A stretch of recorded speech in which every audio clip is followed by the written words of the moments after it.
Ассалому алейкум дӯстон, хуш омадем ба шабакаи мо. Дар навори имрӯза маросими вазнкаши ва мухорибаи рӯбарӯи Лоик Раджабов ва Рауш Манфиоро пешкаши шумо мекунем ва ҳамчунин охирон суханхои Лоик Раджабов пеш аз мухориба. Лайкро зер кунен, мо боша наворро оғоз мекунем. Лоик, мо медонем ки имсол барои ту соли дароз ва душвор буд. Бисёр мухорибаҳо гузарондӣ ва албатта ки ин чиз ба бадани инсон таъсири худро мерасонад ва ба мо гӯй ки чӣ нақша дорӣ ва худро чӣ гуна ҳис мекунӣ. Ман худма хуб ҳис мекунам, чунки дар мухорибаи гузашта вазъияти ман аз ҳозирада бадтар буд. Ҳозир ман ҳис карда истодаам ки ҳамаи корро дуруст ба анҷом расондам. Авоиди нақша боша, ман доимо дар фикри онам ки чӣ гуна бояд ғалаба ба даст биёрам ва нақшаи ман танҳо пирӯз шудан аст. Лоиқ, барои бисёриҳо гузаштани Рауш Манфио ба финал хеле ногаҳонӣ буд. Ба мо гӯй ки ин чиз туро ҳайрон кард, ки ӯ дар финал рақиби ту шуд. Ман умуман мухорибаҳои ӯро тамошо накардам. Барои ҳамин ман намедонистам ки ӯ кист. Аммо баъде оне ки ӯ ба финал гузашт, ман тамошо кардани мухорибаҳои ӯро оғоз кардам. Ман дидам ки ӯ дар бисёр ҷойҳо дар ҷанг бо рақиби бразилии худ сустар буд ва дар ҷанг зидди рақиби олмонӣ бой дод. Аммо намедонам ки аз кадом сабаб ғалабаро ба ӯ доданд. Умуман ман намедонам. Шояд дар ин ҷо дигар гуна қарор мебаранд ё ин ки доваро хубтар мебинанд. Аммо ман на он қадар ҳайрон шудам, чунки ман ҷанговарро намешиносам. Лоиқ, аз аввал тасаввур карда метонистӣ ки ӯ яке аз довталабон барои финал мешавад, чунки дар ин вазн дигар ҷанговарони сахт низ буданд. Яъне ту интизор будӣ ки ӯ ба финал мебарояд, ё ин ки ту боварӣ надоштӣ ки бо ӯ вомехӯрӣ. Рости гап, барои ман ӯ ё дигар ҷанговаро шавқовар набуданд. Ман Ахмедро мешиносам ва фикр кардам ки ӯ мегузарад, ё ин ки Петисро. Аз ана ҳамин ду ҷанговар ман интизор будам. Лоиқ, ба ғайр аз камарбанд, боз тӯҳфаи пулӣ мешавад ва ин маблағи калон аст. Ба мо гӯй ки барои ту ин пулҳо чӣ қадар муҳим аст ва чӣ гуна нияти онҳоро сарф кардан дорӣ.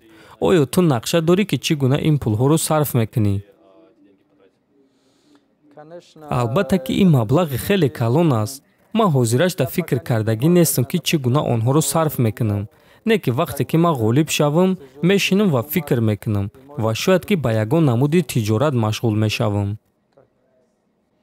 Лоиқ, соли 2019 мутаассифона ту дар финал шикаст хӯрдӣ ва аз ҳамон мағлубият ягон чизро барои худ омӯхтӣ ки дар финали дар пешистода истифода барӣ.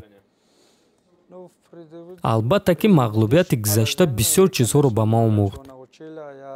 Вақте ки ту ягон чизро аз даст медиҳӣ, баъдан ба қадриш мерасӣ. Ва вақте ки ман баъди мухориба ба хона рафтам, ман фикр кардам ва гуфтам ки мешуд ки дар ин ҷанг ғолиб шавам. Ва ман барои худ бисёр чизҳоро фаҳмидам ва ин барои ман таҷрибаи хеле калон шуд. Ман ҳамчун ҷанговар хубтар шудам, чунки ин кор 2 сол пеш рух дода буд. Ҳозир таҷриба ва тактикаи ҷангӣ ман аз пешина дида хеле хуб шудааст.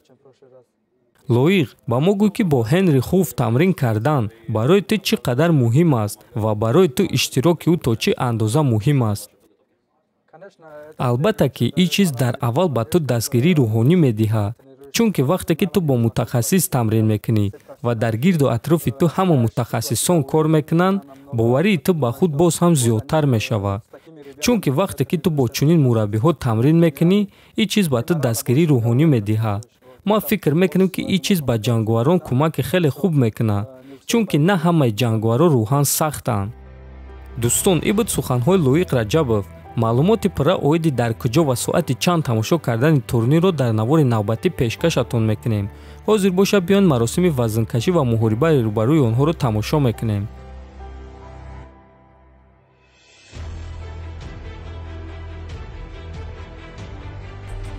His official weight, 155 pounds.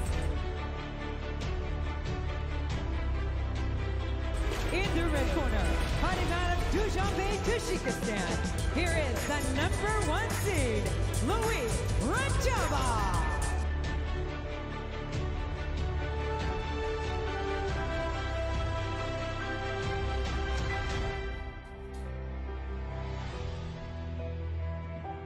His official weight, 155 pounds.